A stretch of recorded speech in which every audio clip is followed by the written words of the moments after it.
Bom, rapaziada, então o segundo teste, a gente vai utilizar o scanner, ou se você pode utilizar o multímetro também, fica a sua preferência, beleza? Eu vou te mostrar no scanner, que fica muito mais didático, muito mais fácil eu mostrar para vocês, beleza?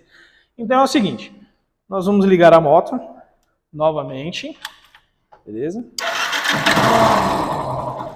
Então eu vou colocar aqui, olha lá, pediu pra gente ligar a ignição, vamos lá, que negócio é. Moto ligada, beleza? Então a gente vai aqui até a tensão da bateria. Perceba que ela não dá nem 12 volts, que é o mínimo que a bateria precisa. Tá vendo como tá baixo? E quando a gente acelera,